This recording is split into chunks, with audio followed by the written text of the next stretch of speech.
Thank you very much, and thank you everyone for coming. I realize this is post-lunch and at the end of the session, so just hang in there. It won't be too as technical as the other talk, so hopefully that'll help. But yeah, I'm here to talk about generating Hazel programs from ill-typed OCaml programs. This is work that was done with Anil Madhavapeddy and also Max Carroll, and I'll talk more about his work during the presentation. But the problem that we kind of faced with here is that new languages that are being developed don't come with a large set of programs already written in that language. And there's lots of different reasons why you might want to have a large set of programs already written in that language. And the main one for us was that we were doing kind of research in error handling or error messages in the Hazel programming language, but didn't have enough ill-typed programs to do any kind of evaluation for some work that we were doing. And language designers are constantly juggling many different requirements when they're building a new programming language. And this is going to vary depending on, is it a new language or is it decades old? Are you handling backwards compatibility? Do you have some kind of embedded foreign function interface in there? Are you kind of catering more towards pedagogy, or are you trying to do an industrial strength language? All these sorts of things. And kind of one thing that is true for all of these is that you probably want to have some corpus of programs that are both correct and incorrect in your language to be able to make sure that you're trying to hit some of these different aspects. So one way that you can maybe get around this that doesn't require finding a lot of people to write lots of programs is kind of making use of other more mature languages that share some kind of design or lineage with your new one. And most likely there's one there somewhere. This is one example of something that you could use to try and find those languages. And this kind of divides up a good set of languages based on the different paradigms. And if you go and take a look at this diagram later, you can see that these languages also appear in different parts of this graph. They're not just constrained to one little section. As I mentioned at the start of the talk, we were focusing on Hazel, which is a ML style language. And we'll get on to some of the features of that language. And so we wanted to focus in on that section of this diagram. And OCaml was very well suited to being that language that we could perhaps use to generate some programs for Hazel from. And kind of the reason for that is that, as I said, Hazel itself is quite ML-like, although it is gradual. It's interesting in the sense, one of the interesting kind of features of the language is that the editor is co-designed with the language itself. So if you go to hazel.org, you can have a play around with that language in your browser. And because there are these things called typed holes in Hazel, incomplete programs are completely unallowed. And in fact, these programs might not type check or might have an ill type, but they can still evaluate in Hazel, which for me, doing a lot of teaching in programming languages is certainly an interesting feature to have students be able to play around with. So just to do a little side-by-side comparison, Hazel is very like OCaml when you're doing some kind of just pure subset of OCaml. There's some syntactic changes between the left and the right, but other than that, there's not too many differences. Some things to note are that type annotations are quite a lot more useful in Hazel, given that it doesn't have the same inference that OCaml does, which we can see here in the sum function. But other than that, for the basic cases, a lot of it is syntactic. As I mentioned, Hazel comes with typed holes. This is kind of its unique selling point as a language, I would say, which allows you to insert these holes here shown in a question mark in ASCII, but in the online editor, it's kind of all built in and looks nicer. And you're allowed to evaluate your program across those holes. And it'll use some kind of gradual type system in there to be able to cast some of these dynamic values later on, and then tell you, actually, if you're going to fill in this hole, it better be an integer because that's what I think it should be. And so you can see here, for example, with the length function, we don't actually use any of the values actually in the lists. And so we're able to evaluate that all the way to the number 4. And then later, using the sum function is kind of the opposite. We are interested in the values that are stored in the list. And when we go in and look at them, we actually come across a hole. And so we can't evaluate the program all the way to, a value without holes, but we can go a long way. And the colon int is the cast. And so the cast is a good point to bring up here because the work that we were actually trying to do this all for is being presented at Hatra on Tuesday by Max Carroll. And what he was looking at, and I was supervising him on, was decomposable type highlighting. And again, this is kind of for one part for pedagogy, but another part for just understanding errors better in functional programming languages. And so we have a really simple example here of an add function that takes X, Y, and adds them together, and then immediately we supply it with a string. And then Hazel, this kind of gets shown to the user at this point in the evaluation as a cast that's gone wrong. But before Max did his work, it didn't actually tell you why it's gone wrong or what parts of the program are contributing to the fact that this cast exists in the first place. And this is often, at least in my experience and in others, quite a hard thing sometimes to teach to people who are doing functional programming for the first time. And this is steps in the right direction, I think, for having a better integrated experience in the editor and in the language itself, being able to explain a little bit better why the program's gone wrong, and hopefully then how you can go about fixing it. Another reason that OCaml was a pretty good language to do this for, or use it as a source language for this, is that there's plenty of programs out there to be used, both in terms of programs that we might want to translate. For example, the standard library, we might get a almost for free standard library in Hazel just by converting it straight over. There's plenty of published packages, there's research tools, and the test suite itself in OCaml is pretty extensive. But on top of that, there's also work done for a very similar kind of project that took novice interactions with OCaml from undergraduates and produced a corpus of programs from that is really well kind of segmented into kind of like ill-type programs and not ill-type programs, alongside actually keystroke by keystroke kind of traces of students writing the OCaml programs, which seems to be a great resource, but we can't really use in Hazel because it's not written in Hazel. And so we were hoping that we could just take this entire corpus, translate it over, and then run some analysis of the type highlighting on that set of data. And so we built this tool that's Hazel OCaml, and it takes OCaml programs and translates them over into Hazel. And as I mentioned before, much of that is just a transformation of syntax, which is great. There are some syntactic changes that don't mean a lot. For example, in pattern matching, the arrow gets an equals instead of a hyphen. But there's also some work to be done in terms of desugaring some things that are in OCaml. Hazel, being a research language, is still fairly close to kind of the theory of a lot of programming languages. It doesn't have a lot of nice bells and whistles for developers like disjunctive pattern matching, but a lot of these can be desugared out of the way and then mapped over. One thing that is definitely a bit of a pain is that there's no module system in Hazel yet. There are branches that implement it, but anytime we come across something that's making use of the OCaml module system, we have to make a decision of whether we're going to do some kind of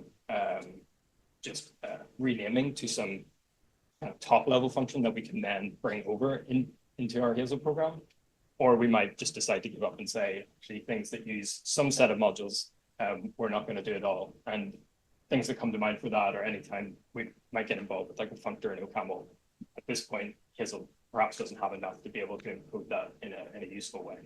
And so we might just stick to things like list.map becoming some kind of name munging between list.map and a top level function. One really nice thing that came out of doing this project was that having typed holes in your target language is really useful, because at any point you can insert a hole when you haven't decided how you're going to translate something across. That could be for things that you just don't support, or it could be for when you start initially writing this project, and you don't have all of the different expressions in OCaml translated, you can still put an empty hole in there, and you get out the other side a Hazel program that you can put straight into the editor, have a play around with, and make sure that you're building it properly in the first place. And it can also just be for kind of parts of the language that you don't intend to map over, and you can still compile it over and put it into the editor and get some useful feedback, which is pretty neat.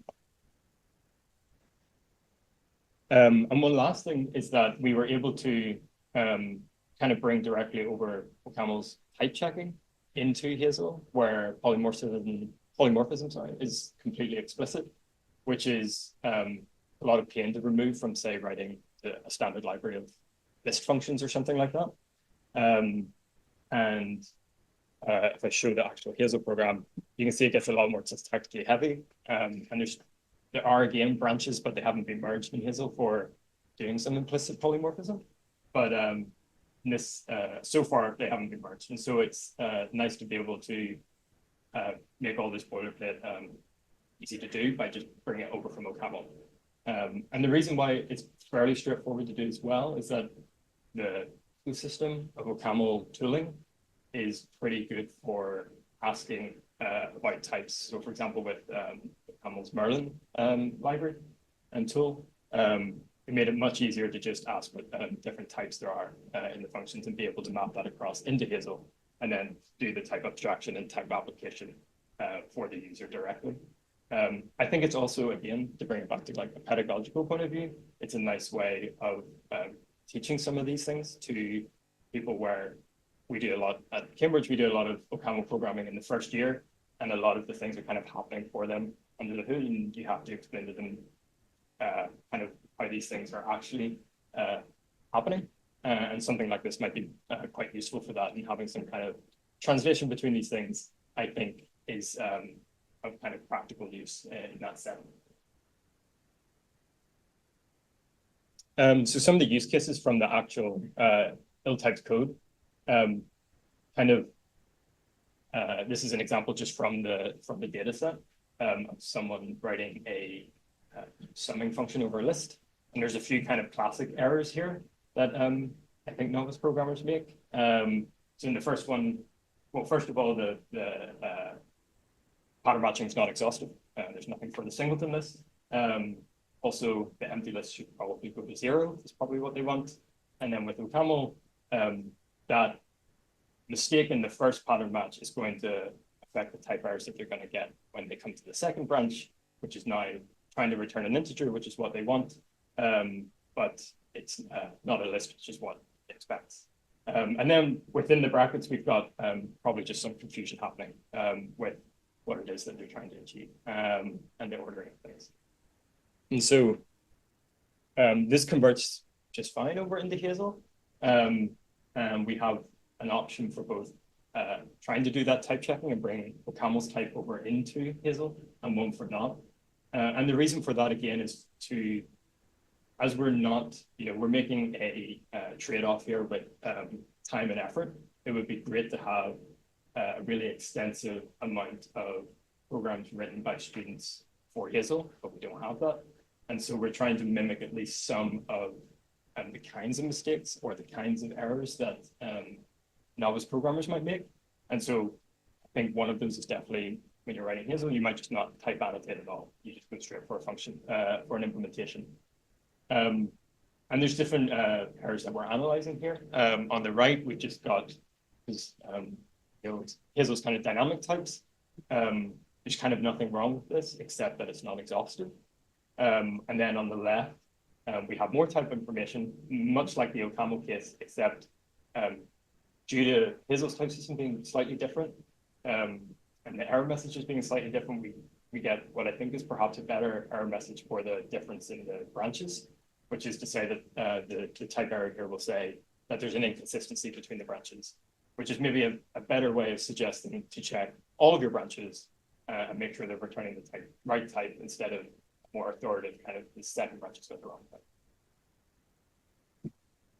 And then here's an example going one step further for the decomposable type highlighting, where we've got a fairly common mistake of using a cons operation instead of an append when trying to write some kind of concatenation function for lists.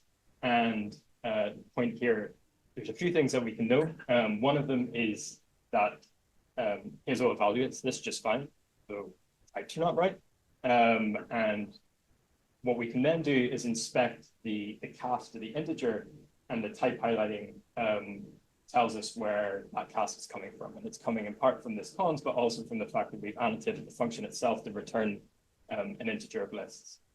Being able to explain that in a way where you can show, I think a student is super useful instead of trying to handle it. So some experiences from all of this stuff. As I mentioned before, writing this in OCaml, having two really strong tools to help do different aspects of the transformation was very useful.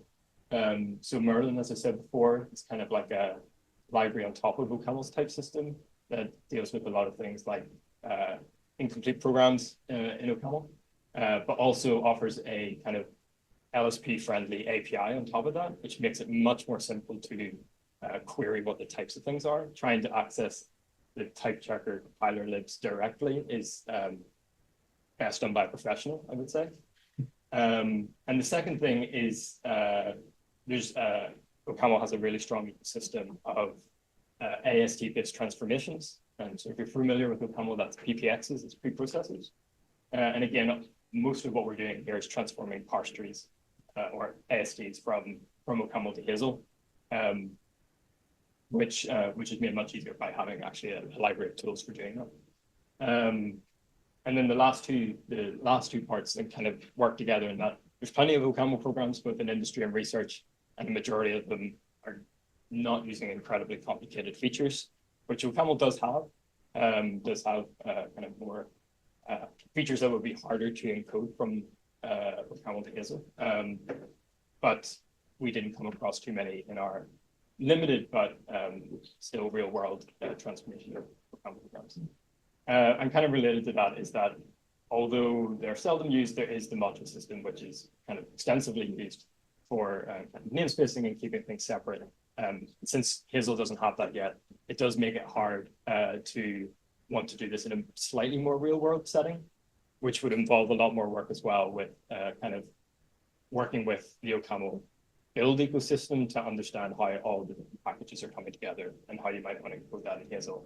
Again, Hazel, this leads on to some kind of problems with Hazel, in that it's only a web-based editor with evaluation, which means that kind of having the same compilation strategy as OCaml is not really available. And so I can't imagine a world yet where you would want to, say, transform lots of packages from OCaml's ecosystem over, although you could still do some of the more pure parts of OCaml. As I said earlier, type tools are fantastic for placeholders in a programming language, especially when you are transforming bits of one into the other and you don't have anything for some parts. The fact that Hazel's written in OCaml is brilliant in our use case, because we can reuse their AST directly and do what OCaml's really good at, which is writing kind of compilers and transformations like this. And as I've said throughout, there's lots of features that are not yet upstreamed into Hazel, and until they are, it does make this a little harder, but it did unlock the ability for us to actually do some of this analysis that's being presented at Hatcher. So I think in many ways that's been really successful. But I think there are some kind of questions that I'm interested in. I would love to hear your own thoughts on this, which is, obviously this is an incredibly specific transformation from one programming language into another, and in many ways carefully selected to probably have the most likely chance of being successful. But how do some of these differences between these two languages interact? And I think that would be interesting research, especially at a user level, which is Hazel is completely kind of described as a live programming language. So it's constantly being evaluated as every keystroke that you type And because it can't enter kind of incorrect editor state, this is great for, again, for teaching programming. But obviously it doesn't perhaps scale to real world code bases where you have web servers and all these sorts of things, and you don't want to be running things every time you do a keystroke. So how does that change the kinds of errors that people are making? Again, as I said, we've kind of taken errors that people wrote when they wrote OCaml and brought them into Hazel, kind of making the hand-wavy argument that says it's likely to happen given they're that similar, but it would be better to also understand actually what are the differences here. Perhaps live programming is better suited to not make some kind of normal errors that you might make in OCaml. And additionally, perhaps the gradual typed system in Hazel leads you towards making different errors than you might make in the more standard OCaml. Yes, and I think everything that I've said after that is just more a repetition of the parts that came before. So I think that's everything I have to say about this. Thank you for listening, and I'm happy to take any questions.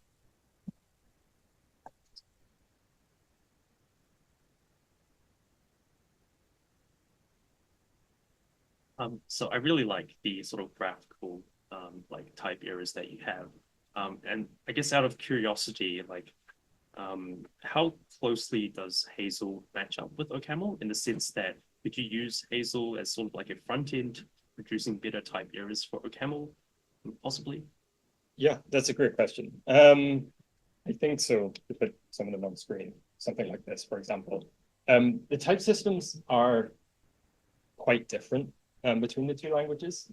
I think in terms of these smaller, especially for pedagogical purposes, where you're kind of implementing things like recursive map functions for lists and this sort of thing, I definitely think it's a useful way to teach some of those things, especially because the translation at that point is almost purely syntactic between the two. And definitely for teaching, why does the map function in OCaml have all these alphas and betas? You can jump over to Hazel and show actually you can write those out yourself, which you can do in OCaml, but I think in Hazel, because you have to get those types, maybe it makes a bit more sense. I think for anything after that, in more real world settings, Hazel's probably a little bit young to be able to cope with, there's no, as I said, there's no module system and stuff like that, so it might be harder in that sense. For exactly whether it would work or not, you would probably need to ask someone with more type system knowledge of Hazel, and there's plenty of people at this conference doing that.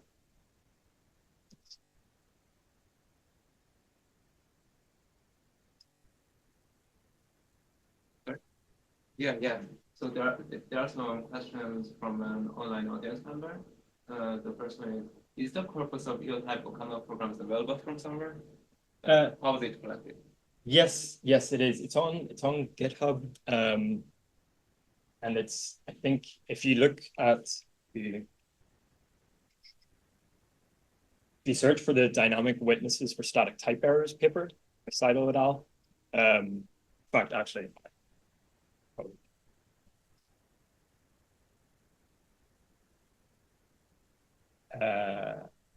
yeah, that link will be, the data set, and it's available on Zenodo and also on GitHub. And it's made available both as kind of the keystroke, by keystroke kind of tracing, but also the end evaluated programs that are nicely kind of separated into different types of errors. And I believe it was collected as part of an undergraduate course where students were on some kind of editor online, and it was tracing them whilst they were asked to complete programming tasks in OCaml. Another question, would the long-term plan be to add more features to Hazel, or add pause and then input it to a simple subset of OCaml? I think probably add features to Hazel. I think the work done there to integrate type tools into all aspects of that language, the editor, the type system, the evaluation, is probably harder to try and put in. Like at the moment, Hazel is already kind of a subset of OCaml type tools. I think there could be work there for people who are interested in seeing the differences that that would entail for type systems and how to build those. But I think there's a really strong set of students working on Hazel. And if you go to the Hazel repository, any of the branches are also deployed onto the website. And so you can have a play around with the new features as and when they arrive. So there's already a module branch. There's a the decomposable type highlighting is already on a branch there as well. So it's all good, available to play around with.